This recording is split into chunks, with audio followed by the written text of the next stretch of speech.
नमस्कार दोस्तों, पिछले कुछ दिनों से देश में एक नया मुद्दा खड़ा हो गया है, इंडिया वर्सेस भारत।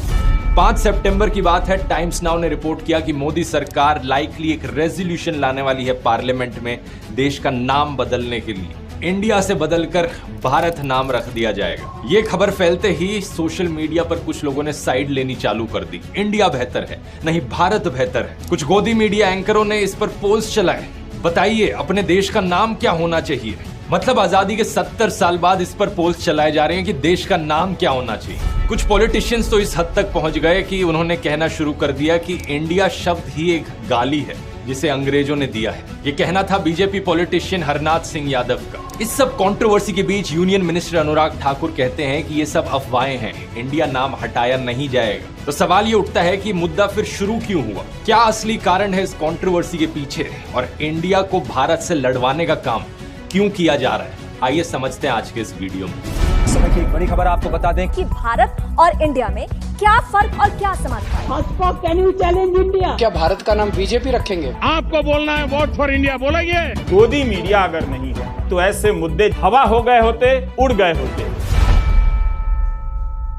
सबसे पहले एक चीज क्लियर कर लेते हैं कि देश का नाम एक्चुअली में है क्या। मुझे यकीन है आप में से सब लोग जानते होंगे, लेकिन अगर कुछ लोगों को डाउट हो रहा हो इसमें तो उनके लिए क्लियर कर लेते हैं। इंडियन कॉन्स्टिट्यूशन के फर्स्ट आर्टिकल की पहली लाइन क्या है? India that is Bharat shall be a union of states. गौर से देखिए यहां पर क्या लिखा है, इंडिया दैट इज भारत। ये लिखा गया है हमारे कॉन्स्टिट्यूशन के इंग्लिश वर्जन में, लेकिन संविधान का अगर हिंदी वर्जन देखना है तो उसकी पहली लाइन में लिखा है भारत अर्थात इंडिया राज्यों का संघ होगा। अगर आप हमारे कॉन्स्टिट्यूशन का खुद का नाम देखो तो इंग्लिश में इसे कहा गया है कॉन्स्टिट्यूशन ऑफ इंडिया और हिंदी में इसे कहा गया है भारत का संविधान। इससे क्या पता चलता है? इससे पता चलता है कि वो महान लोग जिन्होंने हमें आजादी दिलाई, उन्होंने 2 नामों का इस्तेमाल किया है देश के लिए, इंडिया और भारत। भारत शब्द का इस्तेमाल किया गया जब भी हिंदी देवनागरी स्क्रिप्ट में लिखा गया और इंडिया शब्द का इस्तेमाल किया गया जब भी इंग्लिश में लिखा गया। और ये मेंशन सिर्फ 1-2 बार नहीं किया गया बल्कि बहुत सारी बार किया गया है।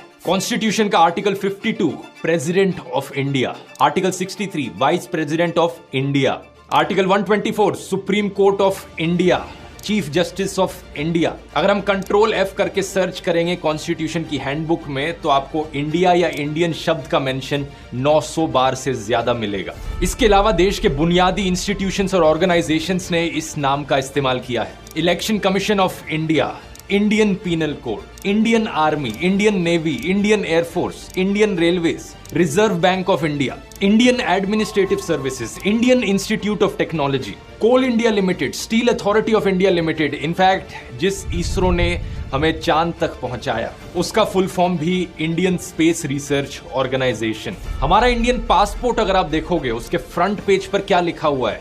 Republic of India. और इसके ऊपर क्या लिखा है हिंदी में? भारत गणराज्य।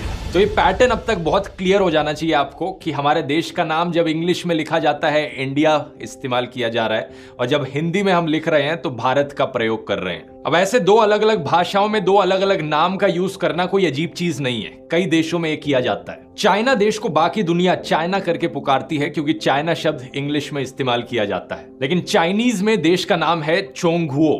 तो चाइनीज में जब चाइनीज लोग बात करते हैं तो वो इस शब्द का प्रयोग करते हैं। इंग्लिश में हम जापान शब्द का प्रयोग करते हैं, लेकिन जापानीज में जापान का नाम है निप्पोन। अब लिखने के लिए निप्पोन को मैं इस तरीके से इंग्लिश के लेटर्स में भी लिख सकता हूं, लेकिन इस शब्द की असली प्रोनाउंसिएशन इंग्लिश लेटर्स में बाहर नहीं आ सकती। अगर आप इसे इंग्लिश में लिखा हुआ देखोगे तो आप इसे निप्पोन करके प्रोनाउंस करोगे, लेकिन असली प्रोनाउंसिएशन इसकी निप्पोन होगी। ऐसे ही चाइना के लिए जो जोंगहुओ शब्द है उसे लिखने का बेस्ट तरीका चाइनीज भाषा में ही है। यही दिक्कत भारत को इंग्लिश लेटर्स में लिखने में भी आती है। भारत को BHARAT करके लिख लोगे, लेकिन जो लोग इसकी प्रोनाउंसिएशन नहीं जानते वो इसे भरत करके भी पुकार सकते हैं, या अगर कोई अमेरिकन या ब्रिटिश आदमी हुआ तो वो किस तरीके से इसे प्रोनाउंस करेगा। सोचने वाली बात है। यही कारण है कि संविधान लिखने वाले महान लोगों ने भारत शब्द का सिर्फ हिंदी भाषा में ही प्रयोग किया। और ये देशों के 2 नाम पर वापस आए तो इसके ढेरों एग्जाम्पल्स मौजूद है दुनिया में। जर्मनी को हम जर्मनी कहते हैं इंग्लिश में, लेकिन जर्मन में इसे डॉइचलैंड कहा जाता है। इंग्लिश में लिखते समय फेडरल रिपब्लिक ऑफ जर्मनी लिखा जाता है, लेकिन जर्मन में लिखते समय बुंडेस रिपब्लिक डॉइचलैंड लिखा जाता है। ठीक वैसे ही जैसे हमारे पासपोर्ट के फ्रंट पेज पे रिपब्लिक ऑफ इंडिया लिखा गया है और भारत गणराज्य लिखा गया है। अब इमेजिन करो कि किसी दिन जर्मनी का कोई पॉलिटिशियन खड़े होकर ट्वीट करे, republic of Deutschland, happy and proud that our civilisation is marching ahead boldly. ये देखकर कोई भी आम इंसान जर्मनी में सोचेगा, है कुछ भी, बस शब्दों की थोड़ी